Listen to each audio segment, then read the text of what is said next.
عليكم ورحمة الله وبركاته إن الحمد لله نحمده ونستعينه ونستغفره ونعوذ بالله من شرور أنفسنا ومن سيئات أعمالنا من يهده الله فلا مضل له ومن يضلل فلا هادي له أشهد أن لا إله إلا الله وحده لا شريك له وأشهد أن محمدا عبده ورسوله يا أيها الذين آمنوا اتقوا الله حق تقاته ولا تموتن إلا وأنتم مسلمون يا أيها الناس اتقوا ربكم الذي خلقكم من نفس واحدة وخلق منها زوجها وبث منهما رجالا كثيرا ونساء واتقوا الله الذي تساءلون به والأرحام إن الله كان عليكم رقيبا يا أيها الذين آمنوا اتقوا الله وقولوا قولا سديدا يصلح لكم أعمالكم ويغفر لكم ذنوبكم ومن يطع الله ورسوله فقد فاز فوزا عظيما أما بعد فإن أصدق الحديث كتاب الله وخير الهدي هدي محمد صلى الله عليه وسلم وشر الأمور محدثاتها وكل محدثة بدعة وكل بدعة ضلالة وكل ضلالة في النار. Ma'asal muslimin, ikhwani fillah wa akhwati, bapak-bapak, ibu-ibu, saudara-saudariku rahimani wa rahimakumullah.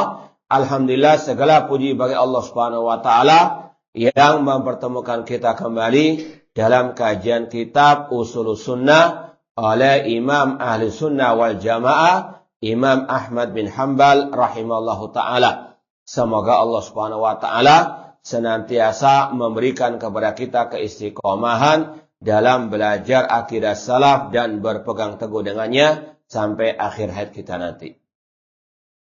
Sekarang kita sampai pada poin ke-19. Masih nyambung dengan pembahasan kemarin yang berkaitan dengan apa?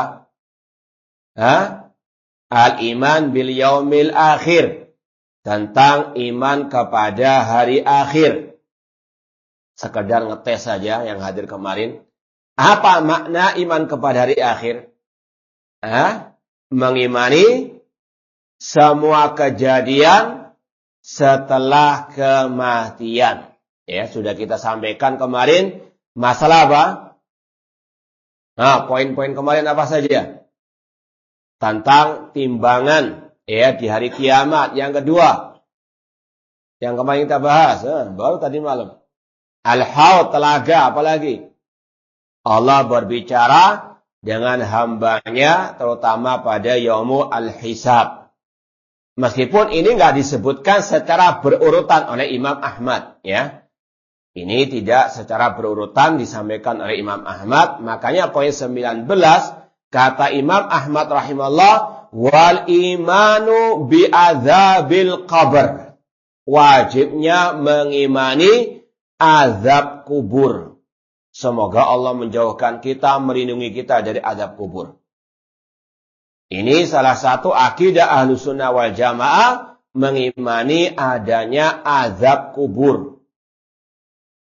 Ini sebetulnya lebih dahulu daripada timbangan. Ya, sudah kita sampaikan secara global, setelah kematian adanya fitnah kubur. Pertanyaan mungkar wan nakir. Ini poin 20 ini. Nanti insyaallah ta'ala. Kemudian ada nikmat atau azab kubur. Baru ada hari kebangkitan, hari dikumpulkannya manusia. Ada syafaatul udzama, ada al-haud, ada Yaumul Hisab, ada timbangan, kemudian ada as-sirat. Ya, ini secara urutannya demikian secara global. Namun Imam Ahmad tidak menyebutkan secara global dan ini tidak ada masalah. Kata Imam Ahmad, wal iman bi adzabil qabr. Wajibnya mengimani adanya azab kubur. Dalilnya banyak sekali dari ayat dan juga dari al-hadis. Dari ayat surat Ghafir ayat 45 sampai 46. Allah berfirman, "An-naru yu'raduna 'alaiha ghuduwan wa ashiya wa yauma taqumus sa'atu adkhilu ala fir'auna asyaddal azab." Api neraka ditampakkan kepada Fir'aun dan para pengikutnya pagi dan petang hari. Kemudian pada waktu tegaknya hari kiamat, Allah berkata kepada para malaikat, masukkan Fir'aun ke dalam azab yang pedih. Dari ayat ini, Allah menjelaskan Fir'aun mendapatkan dua azab. Azab ketika hari kiamat telah dibangkitkan, dan sebelumnya. Ya, sebelumnya inilah namanya azab kubur. An-naru yuraduna 'alaiha. Api neraka ditampakkan kepada Fir'aun. Ini azab kubur yang diberikan oleh Allah kepada Fir'aun dan para pengikutnya. Kata Imam Ibnu Katsir dalam tafsirnya tentang ayat ini, ayat ini merupakan landasan yang sangat besar bagi ahli sunnah, atau dalil yang kokoh, yang kuat bagi ahli sunnah untuk menetapkan adanya azab kubur. Jadi dalil tentang adanya azab kubur bukan dari hadis saja, bahkan dari ayat Al-Quran. Bahkan kata Ibnu Katsir, ini dalil yang sangat kokoh, kuat bagi ahli sunnah untuk menetapkan adanya azab kubur. Ditambah lagi dengan hadis-hadis yang mutawatir yang sangat banyak sekali. Di antaranya yang sudah kita ketahui bersama, doa sebelum salam. Setelah tasyahud al-akhir, berlindung dari 4 hal. Apa itu? Allahumma inni a'udzubika min azabil qabr. Pertama kali, ya Allah, aku berlindung kepadamu dari azab kubur. Ini dalil dari hadis Rasul SAW. Demikian pula Rasul mengatakan, istajiru min azabil qabr. Mintalah perlindungan kepada Allah dari azab kubur. Demikian pula mungkin kita ingat juga hadis ketika Rasul melewati 2 kuburan, kemudian Rasul SAW menanam pelepah kurma. Kemudian kata Rasulullah, innahuma la yu'azzaban. Kedua orang yang dikubur ini sedang diazab. Dikarenakan yang satu tidak bersuci ketika buang air, yang kedua selalu mengadu domba. Ini azab kubur hak, kata Ahlussunnah wal Jamaah. Mungkin sekedar tambahan penjelasan hadis tadi. Banyak orang yang gagal paham tentang masalah Rasul meletakkan pelepah kurma di kubur tersebut. Dijadikan dalil naruh bunga di kuburan. Sebagian berdalil dengan apa? Kisah ini. Kata para ulama, yang pertama, Rasul SAW tidaklah meletakkan, menanam pelepah kurma tersebut, kecuali karena Rasul tahu 2 orang itu sedang diazab. Antum bisa bayangkan kalau seorang anak naruh bunga di atas kuburan ayah atau ibunya, seolah-olah apa? Kalau pakai hadis itu, ini kurang ajar ini. Menuduh ayahnya, ibunya apa? Na'udzubillahi min dzalik. Karena memang rentetan hadis itu berkaitan dengan apa? Azab kubur. Seolah-olah apa? Dia seperti Rasul diberi wahyu oleh Allah Ta'ala. Bahwasanya yang dikubur sedang diazab. Na'udzubillahi min dzalik. Kemudian yang kedua, kata ulama, ini kekhususan Rasul SAW. Tadi karena Rasul diberi wahyu oleh Allah Ta'ala. Anda dari mana wahyu itu? Kemudian yang ketiga, kata para ulama, ini kejadian Tidak pernah diulang lagi oleh Rasulullah SAW. Rasul ditinggal mati oleh Khadijah, oleh putranya. Tidak pernah menabur bunga setelah itu. Ya, jadi sekali lagi ini comot dalil yang tidak sesuai dengan tempatnya. Namun ini sekali lagi dalam hadis itu Rasul menyebutkan adanya azab kubur. Demikian pula dalam hadis yang panjang lebar, hadis Al-Bara bin Azib radhiyallahu anhu. Hadis riwayat Imam Ahmad dan yang lainnya tentang perjalanan ruh mulai dicabut oleh malakul maut, kemudian diserahkan kepada malaikat-malaikat yang lain. Kalau rohnya orang beriman dibawa sampai ke langit yang ketujuh. Kemudian dikembalikan kepada jasadnya di alam barzakh, kemudian ditanya oleh malaikat Munkar wa Nakir. Insyaallah bahasan poin 20 setelah ini. Kemudian kalau dia bisa menjawab pertanyaan Munkar wa Nakir, mendapatkan nikmat kubur. Namun kalau rohnya orang kafir, ketika mau dibawa ke langit pertama sudah ditolak, kemudian dijatuhkan dari atas langit. Kemudian ketika ditanya oleh Munkar wa Nakir tidak bisa menjawab, dia pun mendapatkan azab kubur. Disempitkan kuburnya. Sebagaimana firman Allah, "Wa man a'rada an dzikri fa inna lahu ma'isyatan dhanka wa nahsyuruhu yaumal qiyamati a'ma." Barang siapa yang berpaling dari ajaranku, kata Allah, baginya kehidupan yang sempit. Kata sebagian ulama tafsir, di antara kesempitan yang dialami oleh orang tersebut, yaitu ketika di alam barzakh. Na'udzubillahi min dzalik. Ini juga dalil adanya azab kubur dari ayat Al-Quran. Wa nahsyuruhu yaumal qiyamati a'ma. Dan pada hari kiamat dibangkitkan dalam keadaan buta. Kemudian kata Rasul SAW dalam lanjutan hadis yang panjang lebar tadi, hadis Al-Bara bin Azib radhiyallahu ta'ala anhu, kata Rasul SAW, kalau orang itu tidak bisa menjawab pertanyaan Munkar wa Nakir, akan diutus seorang yang buta tuli bisu.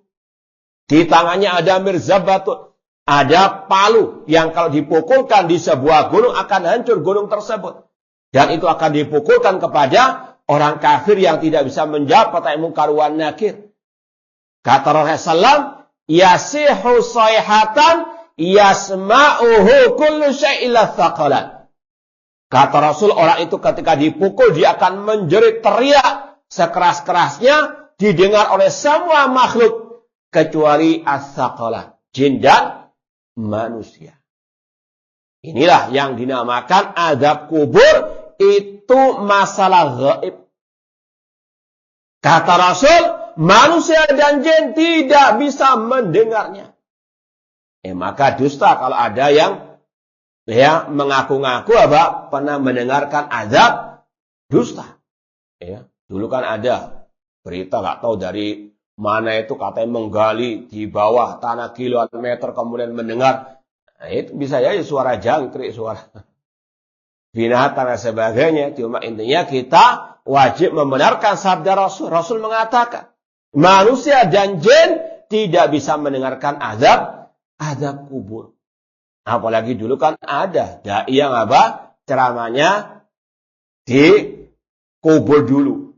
Seolah-olah dia mendengarkan azab kubur. Seolah-olah tadi mendengarkan hal-hal yang kemudian diceritakan untuk itu metode dakwah yang bid'ah. Na'udzubillahi min dzalik. Yang pertama ini dusta, enggak mungkin karena Rasul yang mengatakan demikian. Rasul mengatakan yasma'u kullu syai'. Jeritan orang yang diazab tadi didengar oleh semua makhluk seperti binatang dan sebagainya, illa tsaqalan, kecuali jin dan manusia. Dalam riwayat yang lain, kalau tidak salah riwayat Imam Muslim, Rasul mengatakan laula alla tadafanu la da'autullaha an yusmi'akum min azabil qabri ma asma'u.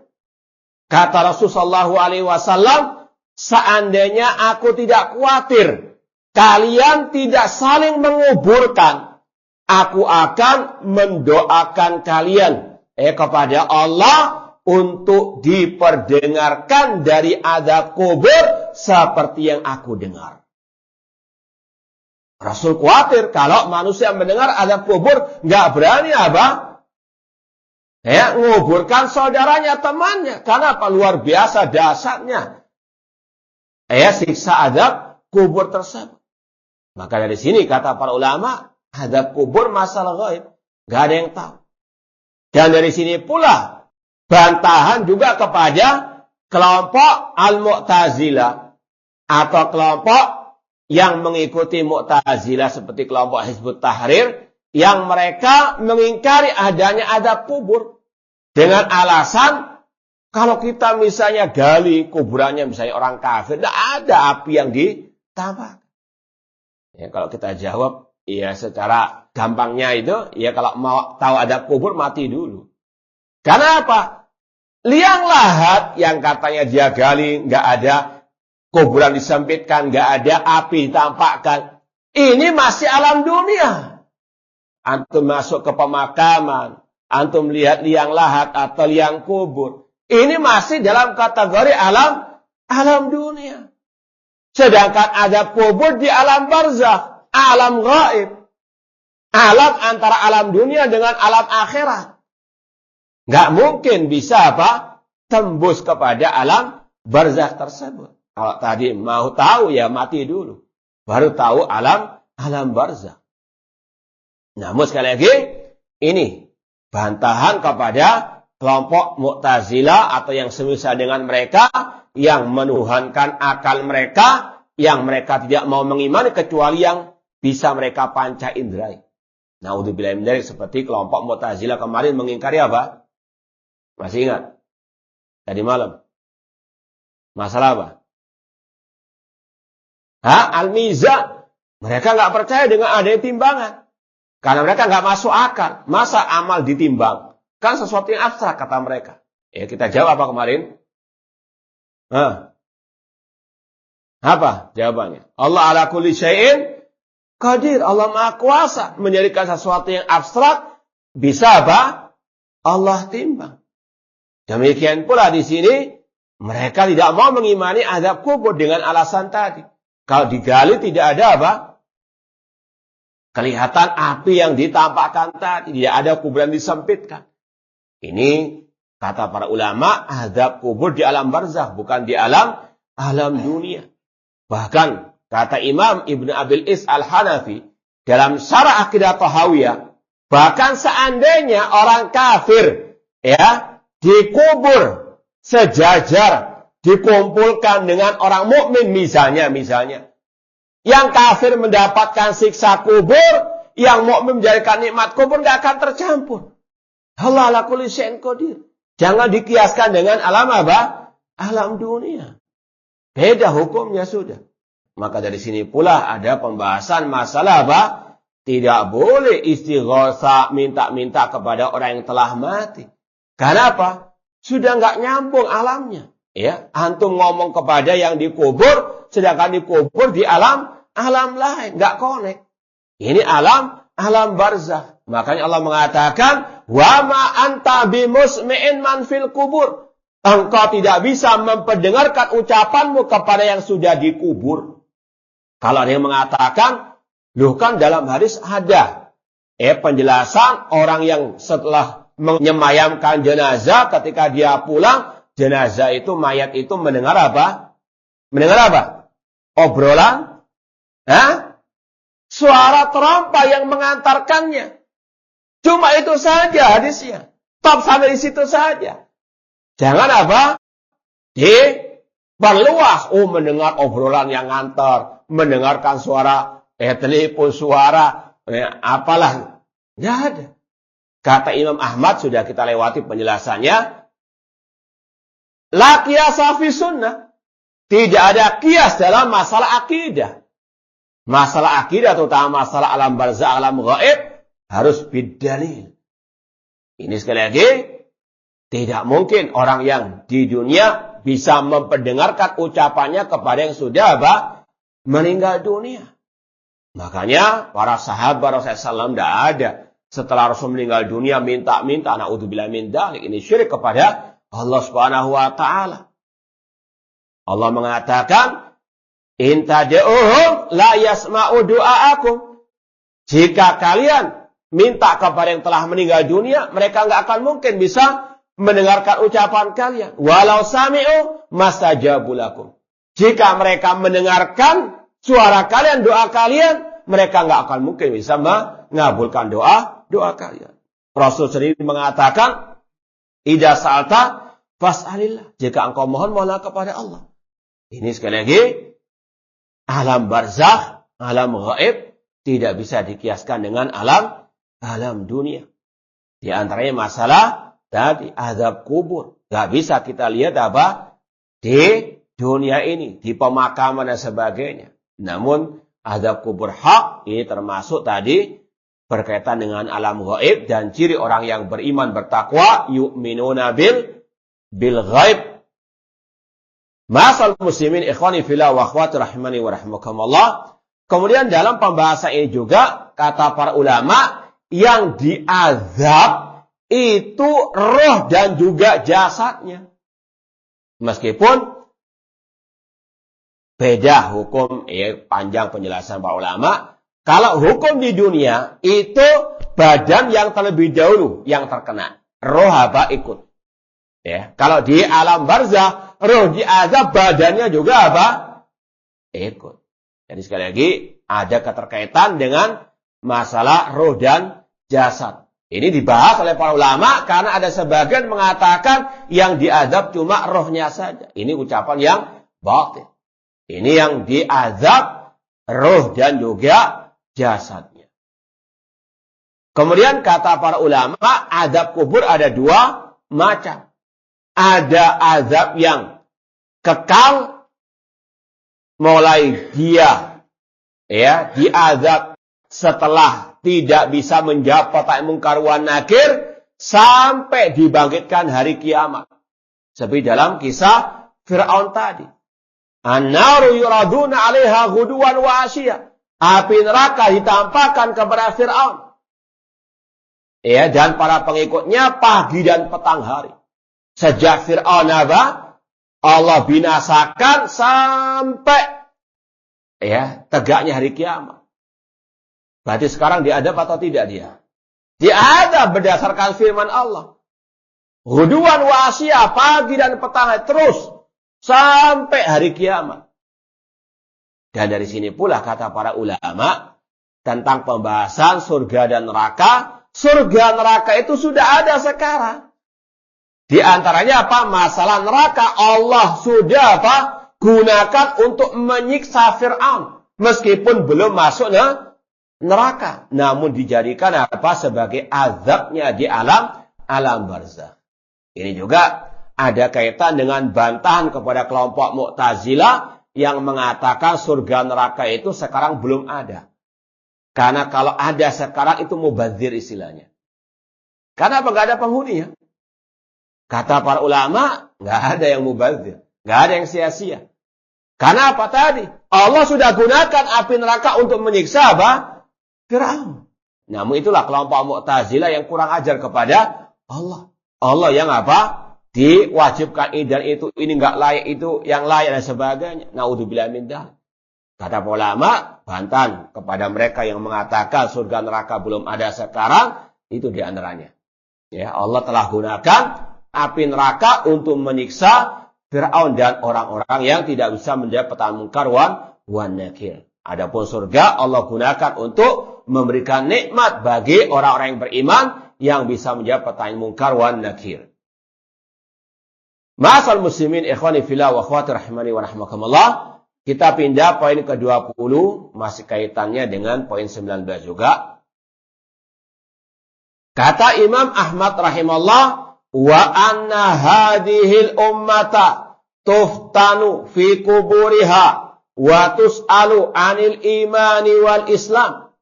Dan bahwasanya umat Islam itu difitnah di kuburnya. Apa arti fitnah? Wa tus'al, ditanya anil imani wal Islam. tentang iman wal Islam. Perinciannya wa man rabbuhu, yaitu ditanya siapa Rabbnya. Wa man nabiyuhu, siapa nabinya. Ya, kalau dalam hadis wa madinuhu, dan apa agamanya.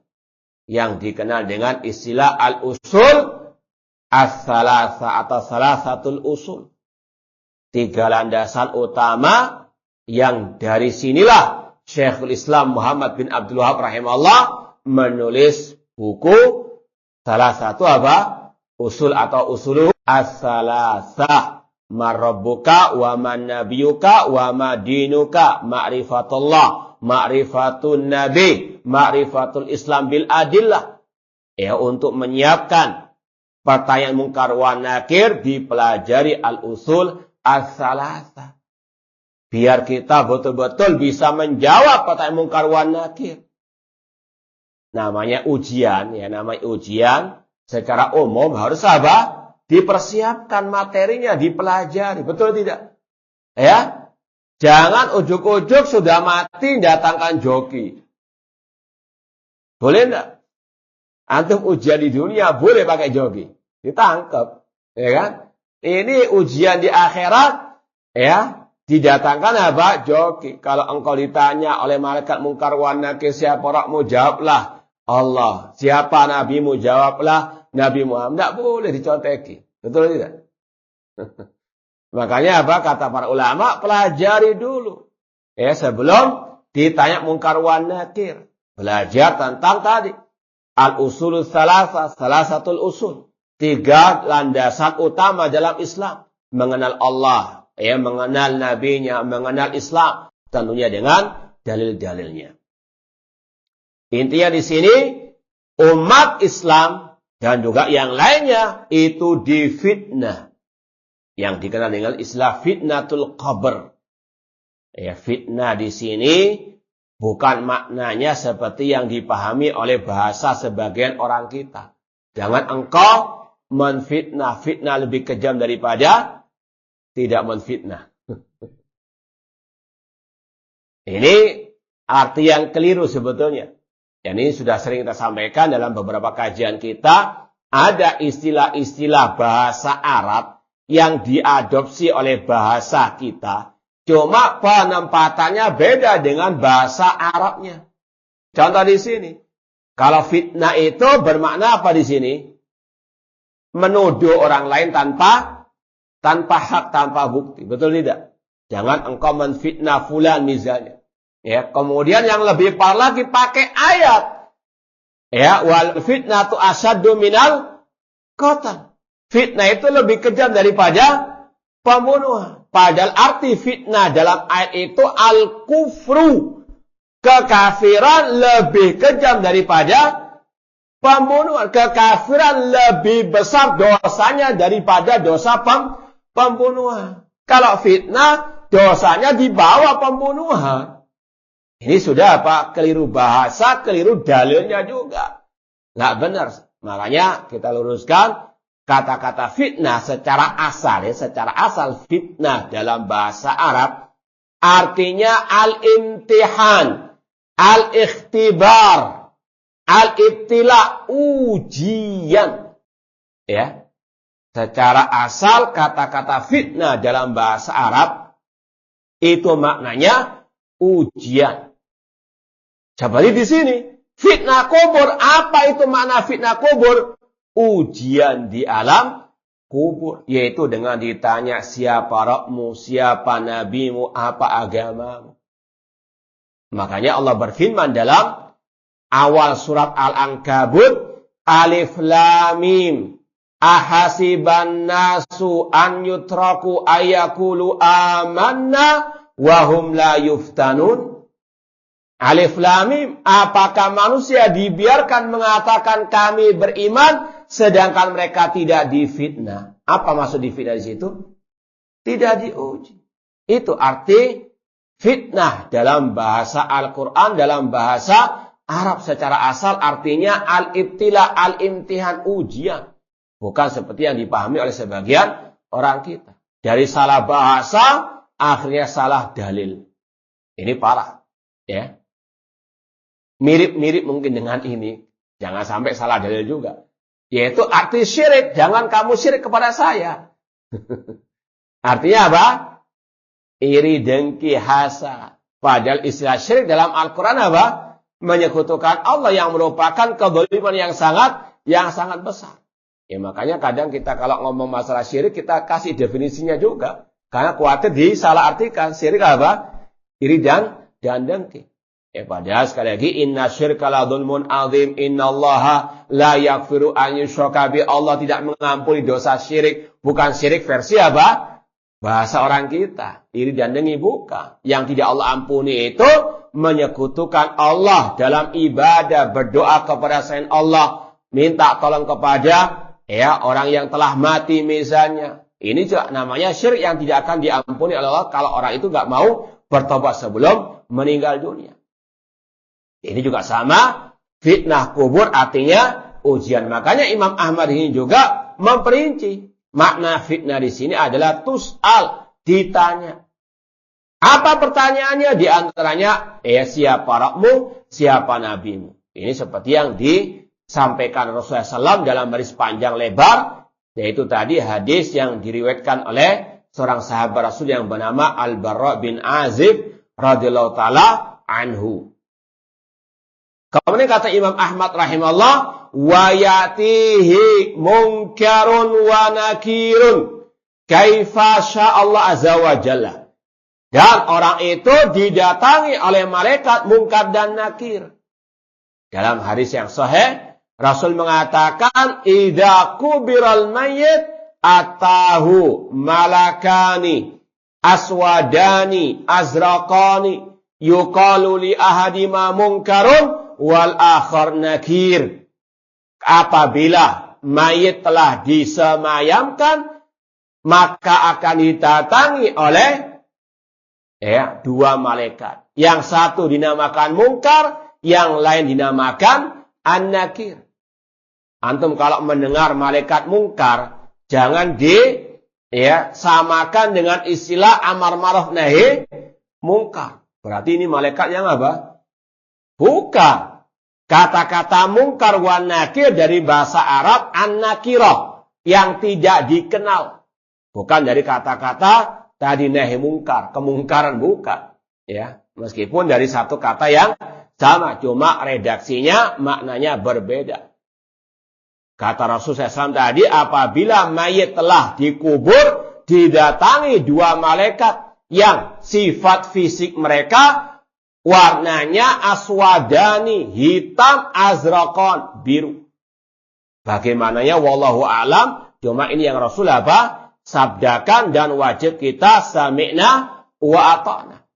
Dalam hadis ini ada dua pembahasan, yaitu pembahasan iman kepada fitnah kubur dan adanya malaikat munkar wan nakir. Namanya munkar dan nakir. Kalau kita pelajari iman kepada malaikat, di antaranya wajib mengimani semua nama-nama malaikat secara global maupun terperinci. Di antara yang diperinci oleh sunnah Rasulullah SAW, nama malaikat munkar dan nakir. Wajib kita mengimani dua nama tersebut.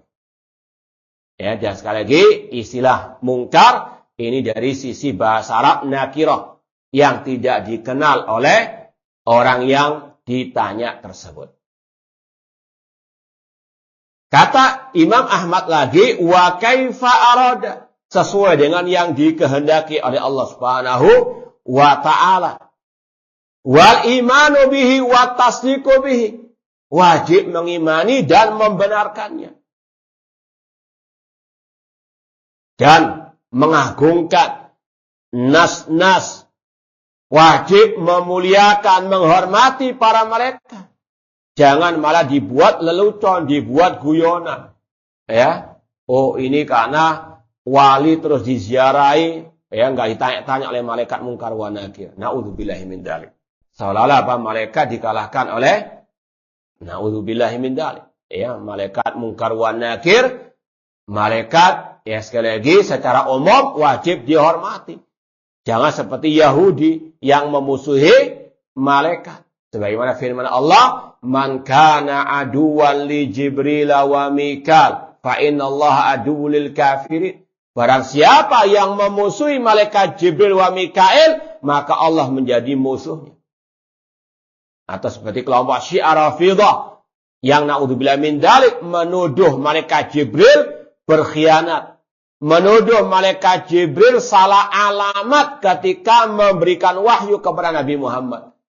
Kata mereka bahwasanya yang berhak mendapatkan wahyu Ali bin Abi Thalib, bukan Nabi Muhammad. Naudzubillah min dzalik. Ya, sekali lagi ada manusia-manusia yang membenci para malaikat atau naudzubillah min dzalik memperolok para malaikat. Adapun orang mukmin Ahlussunnah wal Jamaah menghormati para malaikat karena mereka hamba-hamba Allah yang mulia. Allah katakan ibadun mukramun. Mereka hamba-hamba Allah yang apa? Yang mulia. Allah memuliakan mereka. Mereka adalah hamba-hamba Allah yang senantiasa beribadah kepada Allah. Manusia saja kalau kita lihat dia rajin ibadah di atas ketaatan kepada Allah, kita muliakan. Al-hubbu fillah, cinta karena Allah. Demikian pula malaikat yang kata Allah, la ya'sunallaha ma amarahum. Mereka tidak pernah berbuat maksiat kepada Allah. Maka wajib adanya apa? Kecintaan kepada para malaikat tersebut. Tidak boleh merendahkan, memperolok, atau membenci, atau memusuhinya. Na'udzubillahi min dzalik. Kemudian kata Imam Ahmad tadi, wal imanu bi wa tasdiqu bi. Wajib membenarkan adanya fitnah kubur. Demikian pula adanya nikmat kubur, adanya azab kubur. Demikian perentetan al-iman bil yaumi al-akhir. Ya, kita lanjutkan lagi. Poin berikutnya ke-21 masih berkaitan dengan al-iman bil yaumil akhir. Imam Ahmad rahimahullah berkata, wal imanu bi syafaatin Nabi sallallahu alaihi wasallam. Wajib mengimani adanya syafaat Nabi Muhammad sallallahu alaihi wasallam pada hari kiamat. Wa bi qaumin yakhrujuna minan nar ba'dama ihtaraku wa saru fahman. Dan wajib mengimani adanya sekelompok orang yang keluar dari api neraka setelah mereka terbakar dan menjadi arang. Fayu'mar bihim ila nahrin ala babil jannah. Kemudian mereka diperintahkan oleh Allah untuk dimasukkan ke dalam sungai yang ada di depan pintu surga. Kama ja'a fil athar. Seperti yang dicantumkan dalam hadis yang sahih. Kaifa sya'allah. Sesuai dengan apa yang dikehendaki oleh Allah. Wa kama sya' innama huwal imanu bi wa tasdiqu bihi. Wajib mengimaninya dan membenarkannya. Masal muslimin ikhwani fillah wa akhwati rahmani wa rahmakumullah. Asy-syafa'ah. Ini kalau bicara masalah asy-syafa'ah, apa sih arti asy-syafa'ah itu? Secara istilah lah, kata pak ulama, asy-syafa'ah itu artinya tolabul khair lil ghair. Minta kebaikan untuk orang lain. Tolabul khair lil ghair. Minta kebaikan untuk orang lain. Kalau kita gunakan bahasa ini dalam urusan dunia ini juga secara bahasa. Dan ini yang juga Allah firmankan dalam surat An-Nisa. Allah berfirman, man yashfa' syafa'atan hasanatan yakun lahu nasibun minha. Barang siapa yang memberikan syafaat yang baik, maka baginya pahalanya. Ya, sering kita contohkan misalnya di teman-teman pengajian. Ya, ada salah satu mahasiswa baru lulus kuliah. Dia mau nikah, butuh kerja. Ya, kemudian ada bos perusahaan. Kemudian ada yang ketiga sebagai perantara. Bos, ini ada teman pengajian kita yang dia butuh kerja. Barangkali ada lowongan pekerjaan di perusahaan antum. Ini namanya apa? Syafaat. Yang ketiga tadi, ini apa? Minta syafaat. Untuk siapa? temannya yang mahasiswa tadi. Namanya apa? Talabul khair lil ghair. Minta kebaikan bukan untuk dia, namun untuk siapa? Orang lain. Sama dengan syafaat dari kiamat, maknanya seperti itu. Rasul minta kepada Allah agar sebagian umat beliau dikeluarkan dari api neraka. Ini yang harus kita pahami. Makna syafaat secara istilah, talabul khair lil ghair. Minta kebaikan untuk orang. Poin yang kedua yang wajib kita yakini dalam pembahasan syafaat di hari kiamat, Allah berfirman dalam surat Az-Zumar, Allah berfirman, "Qul lillahi syafa'atu jami'ah." Katakanlah semua syafaat itu milik Allah. Ya, syafaat di hari kiamat khususnya itu semuanya milik Allah. Maka dari sini jangan minta syafaat kepada Nabi Muhammad di dunia. Jangan minta syafaat kepada selain Allah. Sebagaimana rezeki, kesembuhan, minta kepada Allah. Jangan mengatakan, ya Rasulullah, berikan kami syafaatmu. Ini syirik kepada Allah. Sebagaimana kalau ada orang mengatakan, ya Rasulullah, ya aku minta rezeki kepadamu. Boleh? Hah? Syirik atau bukan itu? Syirik. Menyekutukan Allah dalam ibadah. Allah yang memberikan rezeki. Jangan minta kepada selain Allah. Allah yang memberikan kesembuhan. Rasul saja berdoa kepada Allah. Allahumma rabban nas adhibil basa washfi anta syafi. Ya Allah, ya engkau yang menyembuhkan manusia, sembuhkanlah. Ini sekali lagi adalah apa? Ya, hak khusus bagi Allah Subhanahu wa taala, memberikan kesembuhan, memberikan rezeki, memberikan syafaat. Sebagaimana dalam ayat tadi, qul lillahi syafa'atu jami'ah. Rasul enggak ujuk-ujuk langsung berikan syafaat, tidak. Karena syafaat itu milik Allah. Maka syirik kalau ada yang mengatakan, ya Rasulullah berikan kami syafaatmu.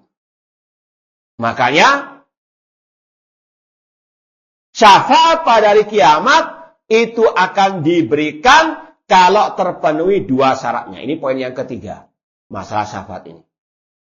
Yang pertama, syafaat itu semuanya milik Allah. Dan yang ketiga, pembahasannya, syafaat itu akan diberikan kepada manusia kalau terpenuhi dua syaratnya.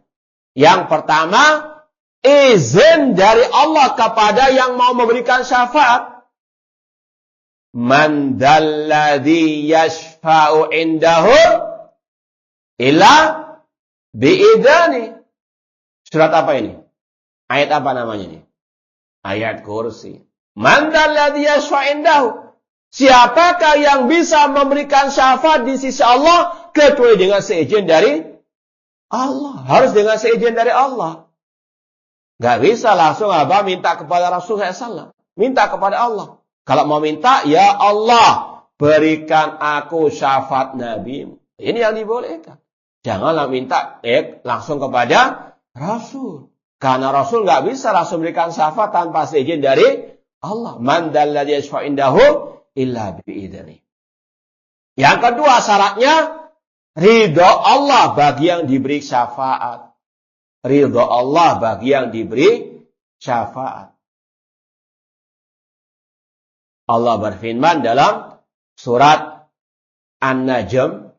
Allah mengatakan, wa kam min malakin fis samawati la tughni syafa'atuhum syai'an illa min ba'di ayyadzanallahu liman yasha'u wa yarda. Berapa banyak malaikat di langit tidak bermanfaat syafaat mereka sedikit pun kecuali bagi yang diridhoi dan diizinkan oleh Allah.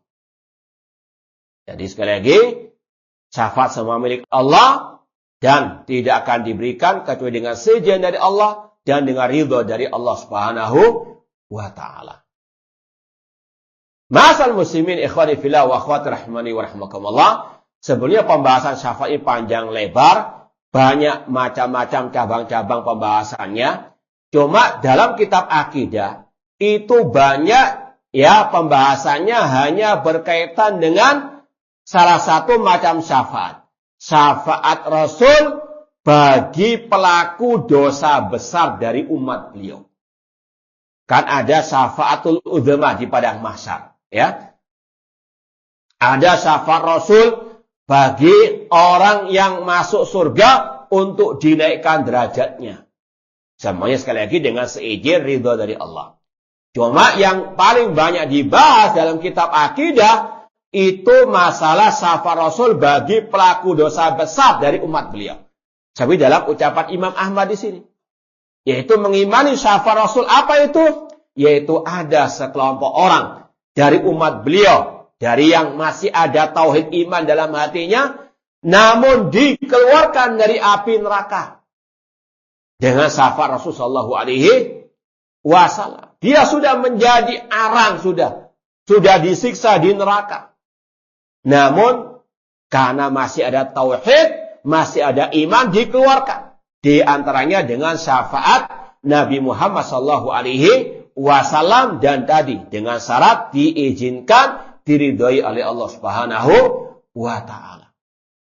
Kenapa kok satu syafaat ini yang dibahas dalam kebanyakan kitab akidah? Karena ada kelompok sesat yang mengingkarinya, yaitu kelompok Khawarij dan Mu'tazilah. Kelompok Khawarij mbahnya teroris lah. Mereka nggak mengakui adanya syafaat dari kiamat, yaitu syafaat yang ini, bukan syafaatul udzma. Kenapa mereka mengingkari? Karena mereka sudah punya keyakinan sesat sebelumnya. Ya, itulah kalau sudah kesesatan menjalar kepada yang lain. Kelompok Khawarij, Mu'tazilah punya keyakinan pelaku dosa besar pasti kekal di neraka. Paham ya? Ini keyakinan mereka pertama. Kelompok Mu'tazilah Khawarij punya keyakinan pelaku dosa besar, pezina, peminum khamr, pemabuk dan sebagainya kekal dalam api neraka. Ketika ada hadis yang mengatakan pelaku dosa besar itu ada yang dikeluarkan dari neraka, mereka nggak mau mengimaninya karena bertabrakan dengan akidah mereka sebelumnya.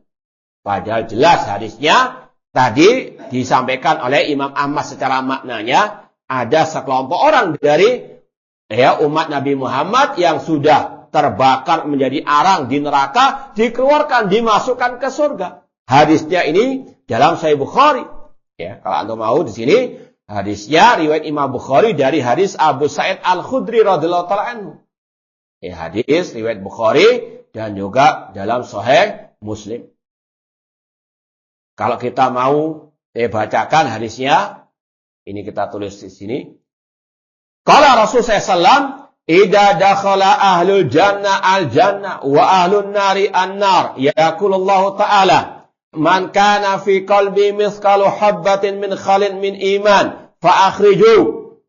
Dalam Sahih Bukhari, Rasul mengatakan, apabila penghuni surga sudah masuk surga, penghuni neraka sudah masuk neraka, Allah berfirman, barang siapa yang dalam hatinya masih ada sedikit dari keimanan, maka keluarkanlah dia dari api neraka. Hadisnya Sahih Bukhari.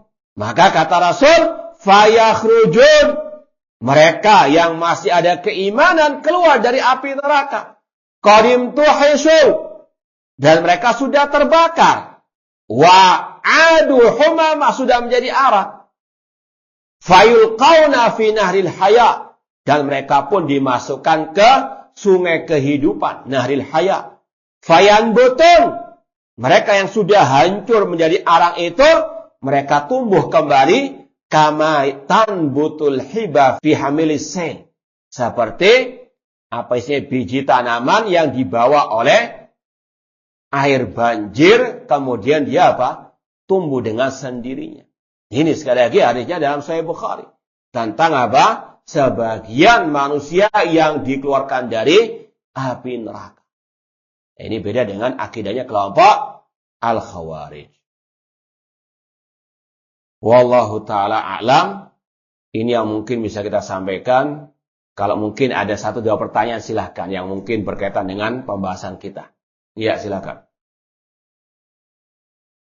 Iya, sebagaimana kita sampaikan tadi, Rasul SAW yang meminta kepada Allah Subhanahu wa taala dan Allah yang mengizinkan Nabi Muhammad sallallahu alaihi wasallam. Contoh. dalam masalah syafaatul uzma yang berkaitan dengan kejadian di padang mahsyar ketika manusia dalam keadaan gundah gulana, mereka datang kepada Nabi Adam untuk membantu mereka. Nabi Adam tidak sanggup. Nabi Adam mengatakan, itu Nuhan awal rasul. Datangilah Nabi Nuh. Dia adalah rasul pertama. Nabi Nuh tidak sanggup membantu mereka.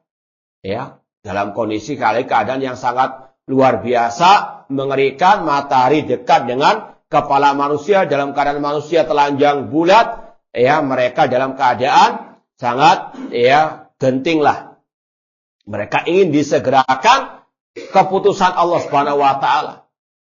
Mereka datang kepada Nabi Adam, Nabi Nuh, Nabi Ibrahim, Nabi Musa, Nabi Isa, semua yang enggak sanggup membantu mereka. Nabi Muhammad langsung datang kepada Allah. Ini yang kita sampaikan tadi, Rasul yang meminta kepada Allah Subhanahu wa taala. Kemudian Rasul sujud di hadapan Allah di bawah al-arsy. Kemudian kata Allah, irfa ra'sak, angkat kepalamu, wasatuta, mintalah engkau akan diberi, wasfa tu syafa, mintalah syafaat, engkau akan diberikan syafaat. Wallahu ta'ala. Ya, silakan. Iya, itu namanya dhaqtatul qabr. Ini beda dengan azab kubur. Ya, himpitan di alam kubur. Ini beda dengan yang kita sampaikan dari azab kubur yang berupa disempitkan alam kuburnya sampai tulang belulang, orang yang diadab itu hancur. Ya, ini beda dengan dhaqtatul qabr. Nah, wallahu ta'ala. Iya, Masya Allah, betul. Ya, ini ada pembahasan lagi. Apa hikmah dibalik adanya syafaat? Kan Allah bisa langsung mengeluarkan orang itu dari apa? Api neraka tanpa syafaat. Betul. Ya. Dalam hadis yang lain, Allah yang langsung memerintahkan malaikat sebagaimana tadi untuk apa? Orang-orang yang masuk neraka itu keluar. Yang penting dia masih ada tauhid dan iman. Kata ulama, hikmahnya untuk Allah menampilkan para nabi-nabinya yang tadi memberikan syafaat kepada umatnya dengan seizin dari Allah. Untuk Allah tunjukkan kedudukan mereka. Seperti tadi, kedudukan Nabi Muhammad. Ketika Adam, Nuh, Ibrahim, Musa, dan Isa semuanya nggak sanggup untuk mendatangkan syafaatul uzma, Rasul yang apa? Ditampilkan oleh Allah untuk menunjukkan kepada manusia, beliaulah manusia terbaik. Nabi terbaik Nabi Muhammad. Di antara buktinya, beliau yang bisa apa? Menghadap kepada Allah untuk Allah segera memutuskan perkara hambanya. Di antara sekali lagi, di antara hikmahnya untuk Allah menunjukkan, menampilkan kepada manusia kedudukan orang tersebut. Di antaranya Nabi kita Muhammad SAW. Sebagaimana pembahasan timbangan kemarin. Allah sangat tahu sekali berapa berat ya kebaikan orang itu, berapa berat kejelekannya. Allah Maha tahu. Cuma di balik itu semuanya pasti ada hikmahnya. Di antara hikmah adanya timbangan pada hari kiamat untuk Allah menunjukkan keadilannya. Agar manusia menyaksikan sendiri kebaikan dan keburukannya. Paham? Tanpa timbangan. Ataupun pembahasan masalah malaikat yang mencatat amal perbuatan manusia. Allah Maha tahu, Allah lebih tahu daripada malaikat. Namun semua itu ada hikmahnya, kata ulama, agar manusia tahu keadilan Allah. Kalau Allah memberikan azab, Allah punya saksi dari kalangan apa? Para malaikat-malaikatnya. Dengan timbangan juga manusia istilahnya bisa tahu sendiri bagaimana keadilan Allah Subhanahu wa taala. Paham insyaallah ya?